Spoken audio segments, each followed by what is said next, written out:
And I have to say, and I don't really know how to reveal this, but I've got a few kids, they're all fucking boring. I know, none of them drink, none of them take drugs. Where have I gone wrong? And I think what's happened is they've rebelled. You know, kids rebel against their parents' culture. That's all right if your parents are conservative, straight and boring. They've rebelled against my having it large culture. Yeah. So you know at Christmas when you get a bit of cocaine in, right? Even if I haven't had any throughout the year, get a little bit at Christmas. It's like a family tradition now. Get a bit of bootros in, as we call it, bootros Garley, Charlie.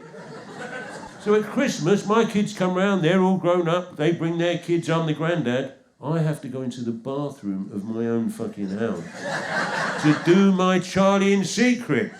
But last year, even I thought I might be getting a bit too old for this shit. I looked down, I was actually chopping up my Charlie with my senior citizens rail card.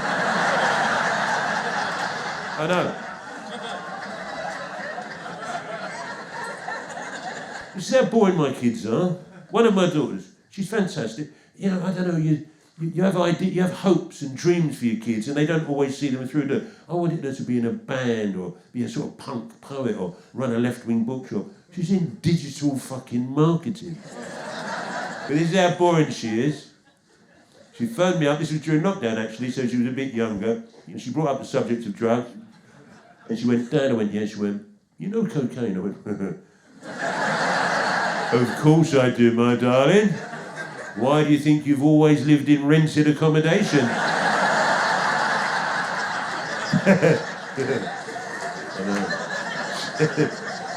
And she said, what's it like? What do you mean? What's it like? She went, when you take it, how does it make you feel? I went, no, I know what what's it like means. What I don't understand is why someone in their 20s is asking someone in their 60s what cocaine's like. I've got to tell you, my darling, you've turned out to be a real fucking disappointment.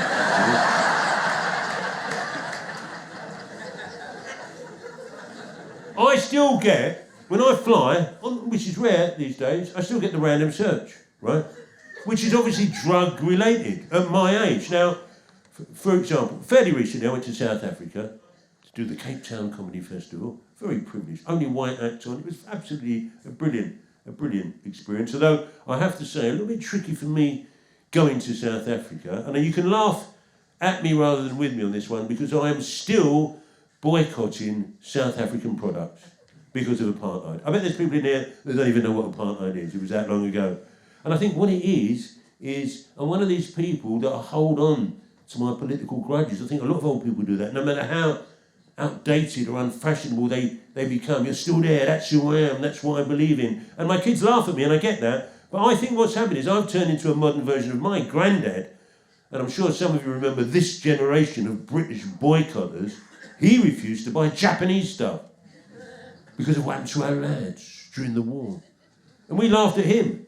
But he kept it up till the day he died, which was in the late 1970s, which meant he had fuck all in his house. No fridge, no radio, no television. I doubt he even had the means to know the war had ended, the silly old sod. Then here I am doing exactly the same thing. But you know, when you're white and English, how far back do you go with this stuff? What? Croissants after 1066? You know, I'm not going to IKEA till the Vikings say they're fucking sorry.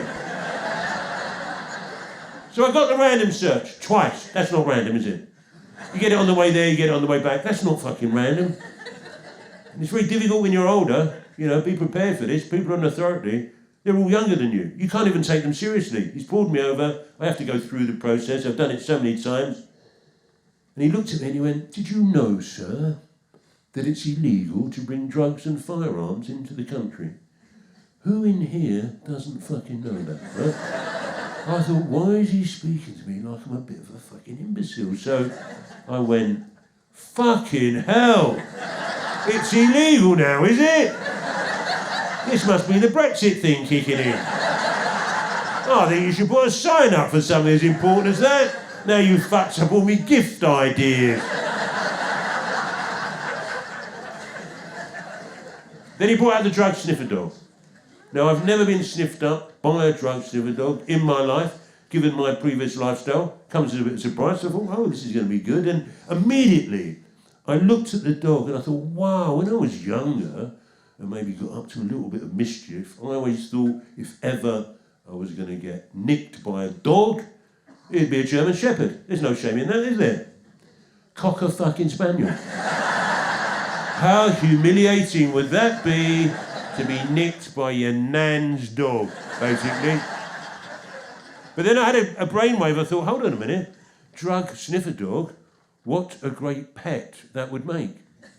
You'd never lose your drugs ever again. And you'd always know where to buy drugs. Just take your dog for a walk. Although on a sadder note, when they finish their careers and end up in Battersea Dogs Home, you think, well, the other dogs in there treat them like grasses and nonces in the nick because they work for the old bill, don't they? Hey, the fucking Rottweilers want to see you later, mate, all right?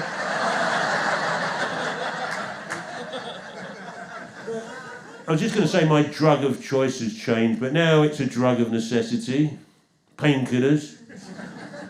I don't know if I'm the only one. Most people I know that are over 50, certainly over 60, are on painkillers now because they're suffering from what my doctor calls, and I've got to tell you, this pisses me off, wear and tear. Wear and tear. It's a bit generic, isn't it? I want something with a Latin name, don't you? I said, can we call it wearers tearers? It sounds more serious, isn't it? So I wake up in the morning with me wearers tearers, as I'm sure one or two of you do, and I found a cup of coffee, a couple of painkillers, just takes the edge off the day. But it's actually harder to get painkillers than cocaine.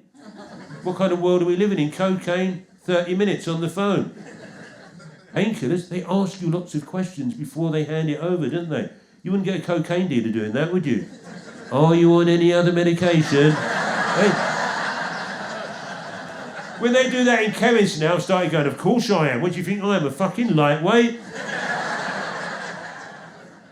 Do you operate heavy machinery? I went, do I sound like a northerner to you? Yeah, I'm in my lunch break, mate. I've got to get back on the spinning jenny in 5 minutes. I'm from London, we've got fucking computers now.